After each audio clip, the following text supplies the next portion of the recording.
at sinaayos na siyang naging dahilan kung bakit mabilis na naging maunlad ang lungsod ng Maynila, naging dahilan kung bakit sa lahat ng sulok ng lungsod ng Maynila ang sigaw ng bayan, bumalik ka na.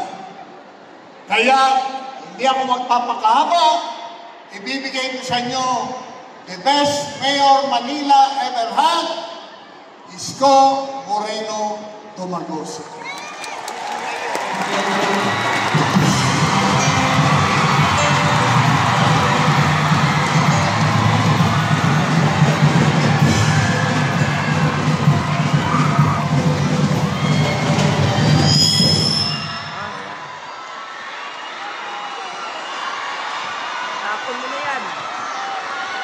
Maupo po kayo.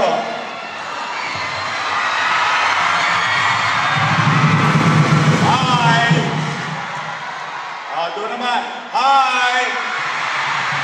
Sa harap. Hi! Sa walay. Hi! Magandang araw sa inyong lahat. Palakpakan natin ang ating dating Konsehal Felix Espiritu. Si Felix parang hindi tumatanda, may asim pa. Katulad ng mga nanay, tatay, lolo't lola ko na nandito, ang matitikas na mga kabaka, mabuhay kayo! Muli, kami ni Chichi Atienza ay nakikiisa sa pagkilala at araw ng pagkakatatag ng ating samahan. Ang samahan, lalong-lalo na sa 5 distrito na siyang tumugon sa mga pangangailangan ng ating mga kababayan sa 5th District ng Manila. Ayaw kong pakakahabaan. Nandito kami para sumuporta at magpakita ng pagkakaisa ng lungsod ng Maynila para kay Amado Pagatsing. Masaya kami ni Chichi dahil ang kabaka, ang kababaihan, ang kaagapay, sama-samang ibabalik si Amado Pagatsing.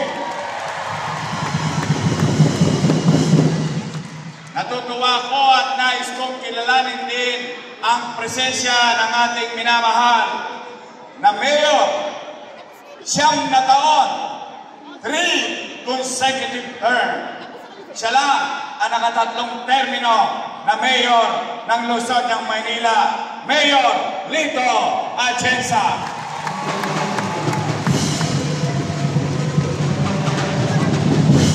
At papatiin ko rin ang ating kaibigan, total, 12 naman ang senador. Mga kabaka, malaki ang Pilipinas, pero binigyan tayo ng oras ngayong hapon na ito upang makiisa, makibati sa araw ng ating pagkakatatag ng ating samahan. Ang ating magiging senador, Dante Marcoleta. At kanina, sabi nga niya, ay may solusyon ang ating senador, Amy Marcos. Mga kabaka, kaya niyo pa ba? Matigas pa ba ang boto niyo? Pwede ba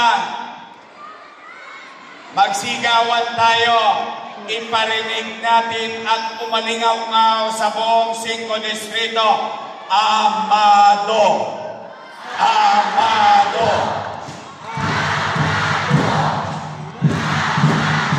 Mahina pa! Ilabas sa mga baga!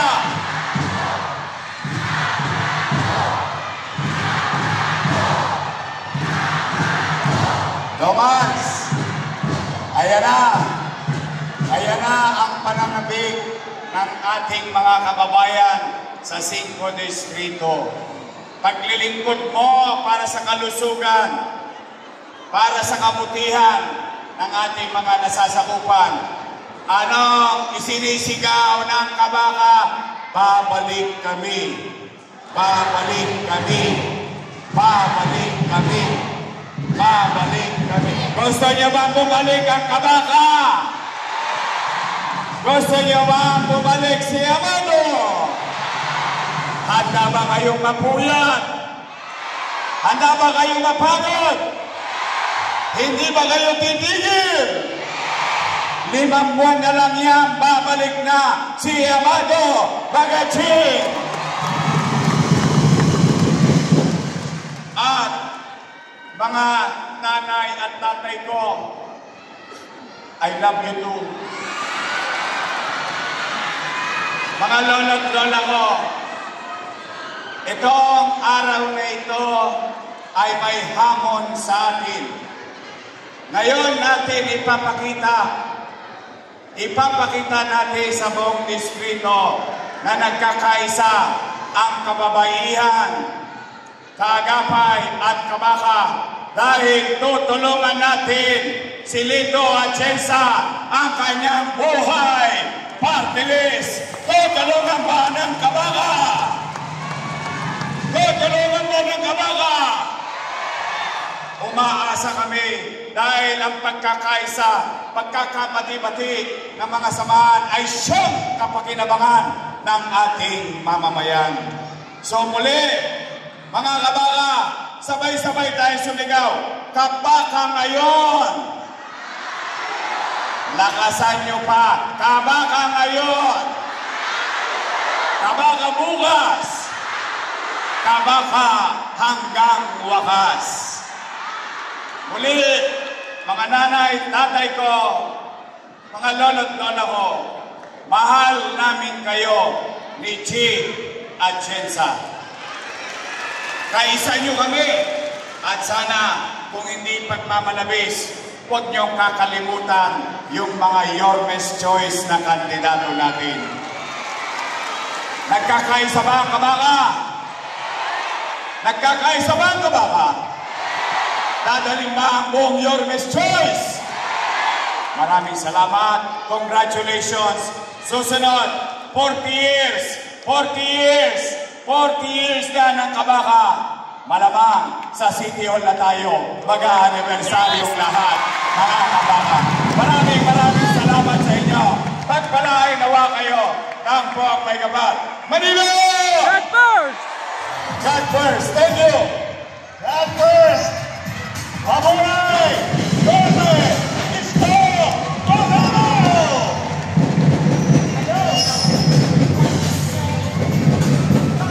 Babalik kami! Babalik kami! Babalik kami! Ang kabaka! At si Jose! Isto Moreno! Ang kakasunan! At Vice Mayor! Si Atienza!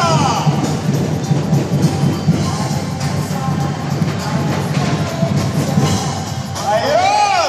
Talaga naman! Handa na ba kayo lahat? Lalaban tayo!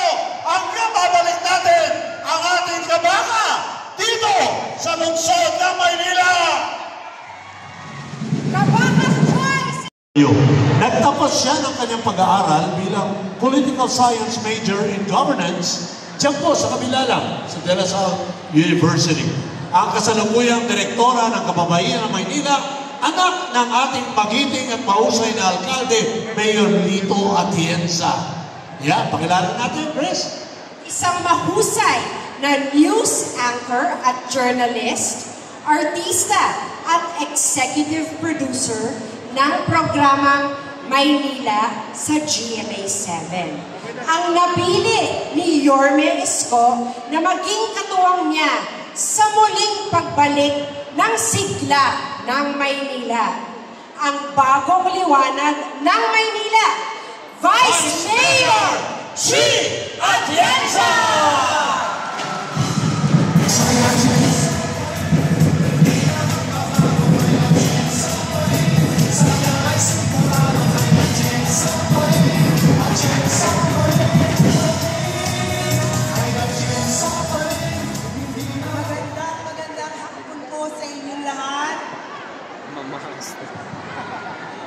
Ako po si Chia Atienza, ang bunsong anak ng dating Team Mayor Lito Atienza. Ako rin po ang direktora ng Kababaihan ng Maynila, isang organisasyon na binuo ng aking mga magulang 40 years ago. Gusto ko lang ikwento na alam kong mula sa Panginoon ang araw na ito. Dahil nung ako po ay bata pa, nag-aaral sa St. Scholastica's College, isang taong mas matanda kay Congresswoman Cristal Pagaching. Sinabi ko sa kanya, sa atin matatapos ang love-hate relationship ng kabaka at kababaihan. Ngayon narito ko sa inyong harap, living testimony na talagang ganun pala talaga pag sinabi ng Panginoon. Dahil para sa akin, kayo ang isa pang pamilya ko dito sa Maynila. Alam nyo, ako po ay hindi talaga politiko. Ako ay isang misyonaryo. Pinangarap ko maging misyonaryo, bata pa lang po ako. Pero hindi po yun ang binigay ng Panginoon sa akin. Kaya ang pinangako ko sa Kanya, kung saan man niya akong karerang bibit-bitin, dadalhin ko doon ang puso ng isang misyonaryo. Kaya nung ako po ay naging isang broadcast journalist, kinuha ko po ang kwento ng ating mga kababayan at isinigaw po ang kanilang boses sa aking programa. Nagdasal na mapakinggan ng gobyerno ang hinaing ng mga taong walang boses. Ngunit nakita ko, I'm sure alam nyo rin yan, na kahit na ano ang hinaing natin, kung ang gobyerno ay hindi marunong makinig sa tao, ika nga po ni Yorme, na nga pala pa rin tayong lahat. Kaya nung tinanong ako ni Yorme kung maaari niya ako maging katambal bilang vice alkalde, tinignan ko kung pareho kami ng puso at pinaglalaban. At sa aking pag-aaral ng lahat ng kanyang nagawa dito sa lungsod ng Maynila, ang masasabi ko, si Yorme ay isa sa pinakamagaling na naging alkalde dito sa lungsod ng Maynila. Ako po ay tumatayo dito sa inyong harapan para bigyan boses ang ating mga sektor na ngayon ay umiiyak dahil walang nakikinig sa kanila. Ang ating mga mahal na lolo at lola, senior citizens na nagnanais na humaba pa ang kanilang buhay dahil may suporta ang gobyerno ng Maynila pang-medikal para sa kanila. Para sa mga solo parents na nagdadasal na araw-araw, meron silang oportunidad para sila ay makatayo para maipaglaban ang buhay ng kanilang mga anak. Tumatayo ako para sa LGBTQ+ community na mawala ang diskriminasyon pagdating sa oportunidad dahil sa kanilang kasarian. Tumatayo ako dito sa inyong harapan para ipaglaban ang lahat ng ating mga kapatid na may kapansanan, maalagaan ng gobyerno. Narito rin ako sa inyong harapan para bigyan ng boses ang ating mga kabataan. Maiparamdam sa kanila na dito sa Maynila, tatangos ang inyong ilong at tataas ang inyong mga noo dahil dito sa lungsod ng Maynila, ang gobyerno ay marunong makinig sa inyong lahat.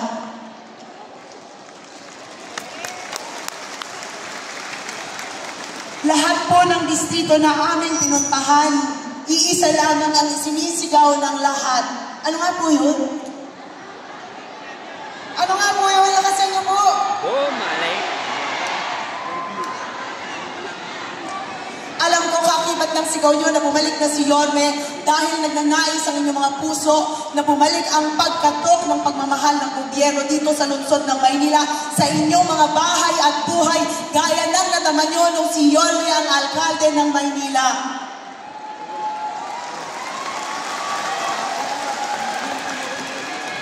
Huwag kayong mag-alala. Babalik na po si Yorme Isko Moreno Dumagoso.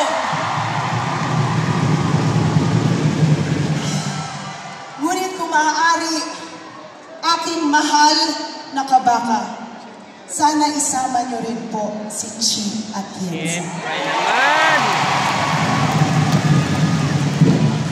Ang trabaho po ng vice alkalde ay maging presiding officer, maging ina ng konseho, gumawa ng mga programa, polisiya, na dapat angkop sa pangangailangan ninyong lahat. Kaya kung kayo ay pipili ng vice alkalde balang araw, kailangan kayong pumili ng isang taong marunong makinig sa inyong mga hinaing. Bata pa lang po ako, hinulman ako ng aking ama. Pinaglaban ko pa ang boses ng mga kabataan, pinaglaban ang boses ng mga ina, pinaglaban ang boses ng ating mga kababayan na umiiyak dahil walang nakikinig sa kanila. Then alam niyo na rin po balang araw, kung itatalagan niyo ako bilang vice alcalde ni Yorme, hindi na po kayo iiyak dahil kayo po ay mapakikinggan muli at mararamdaman yung isang gobyerno na mahal kayo dito sa lungsod ng Maynila. Bata pa lang po ako, hinunman ako ng aking ama para ipagpatuloy ang kanyang nasimulan.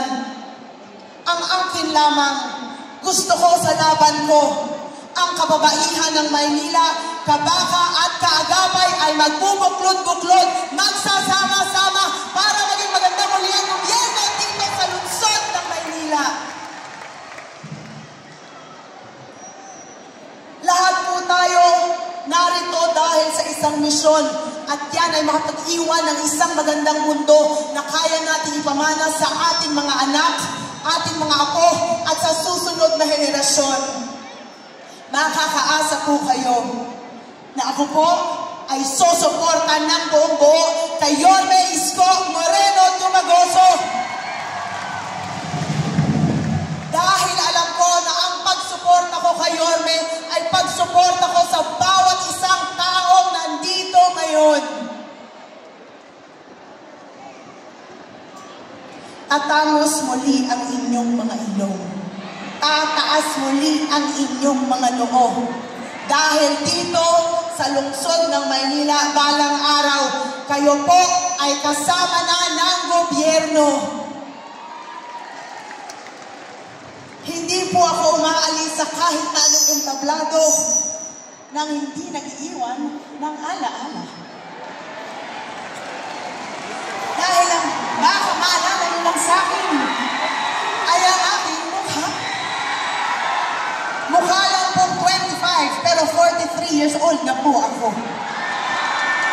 Tay, hindi na po ako dalaga. May asawa na ako, Tay. Tatlo na po ang aking anak. Gusto ko ipauwi sa inyo ngayon ay ang aking puso. Dahil alam ko na ang puso kaya niyong panghawakan.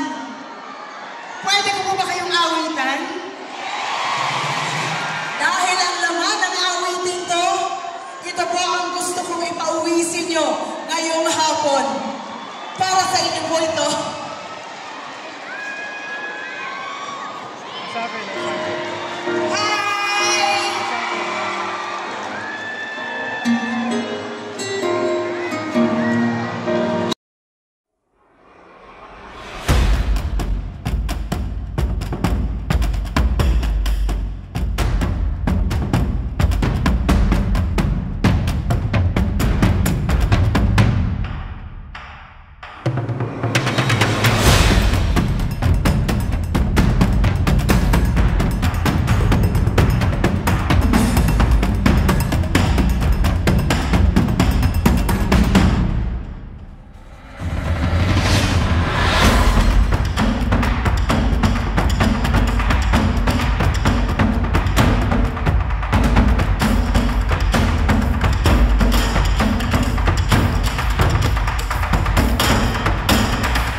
Ang koronang to ay hindi po mapupunta sa aming ulo. Ito po ay mapupunta sa ulo ng inyong pamilya at ulo ng susunod na henerasyon. Ngunit ako po ay makikiusap. Sana tulungan niyo rin po ang lahat ng mga konsehal under your best choice at ang aking ikalawang ama dito sa 5 distrito, si Congressman Amado Bagatsing at ang Buhay Party List para sama-sama tayo na maging masaya dito sa lungsod